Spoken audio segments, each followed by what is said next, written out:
आज से कुछ साल पहले जब मैंने लोगों से वो बताया कि मुझे जो है वो परफ्यूम्स ऑनलाइन बेचने हैं और लोगों से मशवरा किया, तो मुझे सब ने यही बोला कि यार ये चीज़ स्मेल करके बेची जाती है, तुम डिजिटल स्क्रीन पे कैसे बेचोगे? ये तो मुश्किल काम है। और हर बंदे का सवाल यही था। और सच बताऊं तो उनके सवाल ये सही थे कि एक चीज़ जो स्मेल करके ख़रीदी जाती है, फिज़िकली एक्सपीरियंस करके ख़रीदी जाती है, वो डिजिटली कैसे बिकेगी?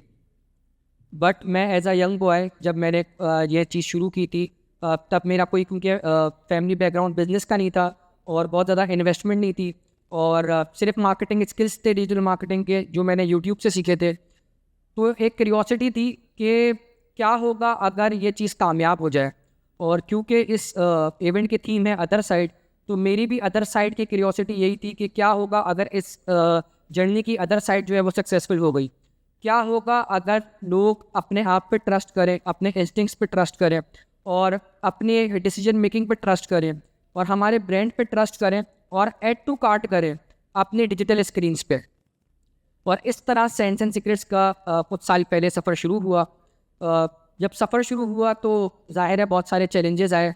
एक तरफ जो है एक साइड पे कन्वेंशनल मॉडल था जहाँ पर हमारे रिटेलर्स, डिस्ट्रीब्यूटर्स, टेस्टर्स, काउंटर्स और सेल्समैन थे, और दूसरी साइड पे एक पूरा डिजिटल वर्ल्ड था जो खुशबूदार होने के लिए तैयार था। जर्नी आसान नहीं थी। जब शुरू किया तो जो ओवरनाइट हमारे पार्सल्स डिलीवर होते हैं कुरियर कंपनी से, उसकी मुश्किलों से लेके पैकेजिंग की मुश्किलों तक, सारी चीज़ें just like every other small boot strap company वो हमने फेस की। और अगर आपने हमारा ब्रांड लोगो देखा है तो आपको पता होगा कि हमारे ब्रांड लोगो में एक पैरेट बना हुआ है।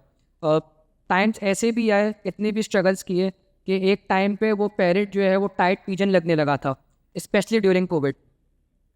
बट आज इतने सालों बाद, उस जर्नी के बाद जो हमने अदर साइड का जर्नी शुरू की थी, सफ़र शुरू किया था, वो कहाँ पहुँचा है? आज सेंस एंड सीक्रेट्स की पूरे पाकिस्तान में 15+ आउटलेट्स हैं, और अभी हम 10 और आउटलेट्स ईयर एंड से पहले और खोलने जा रहे हैं। इसके अलावा हमारे मोर देन 500,000 कस्टमर्स हैं और ये नंबर ग्रो कर रहा है।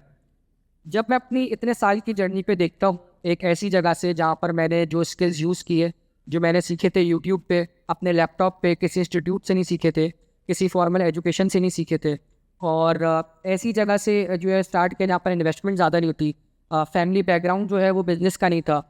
तो जब वहाँ से शुरू किया और अब तक आया तो मुझे, और जब मैं जर्नी को पीछे देखता हूँ तो मुझे रियलाइज़ होता है कि अदर साइड कभी कभी एक जगह नहीं होती जहाँ हमें पहुँचना हो।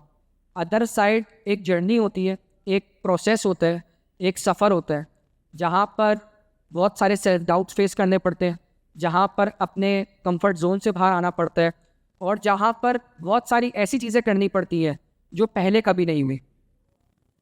और अगर मैं देखूँ अपनी तरफ, अपनी जर्नी की तरफ, तो ये रियलाइज़ होता है कि सच ये कि इस जर्नी में इतने सालों में मैं काफ़ी लोगों से मिला, बिजनेसमैन से लेके बिलियनियर्स से लेके बड़े ब्रांड के सीईओ से लेके बड़े ब्रांड मैनेजर्स तक। और मुझे ये अंदाज़ा हुआ कि किसी को नहीं पता कि अदर साइड क्या है। सबको सिर्फ उसका प्लान का पता होता है, उसके एफर्ट्स का पता होता है, उसके विजन का पता होता है। बट अदर साइड पता तभी चलता है जब आप उस जर्नी को शुरू करते हैं और उस जर्नी को एक्सप्लोर करते हैं। So I would end with this prayer कि इस हॉल में हम जितने लोग बैठे हैं वो अपनी अदर साइड को एक्सप्लोर करें, अपना सफ़र शुरू करें और देखें कि उनकी अदर साइड क्या है। Thank you very much.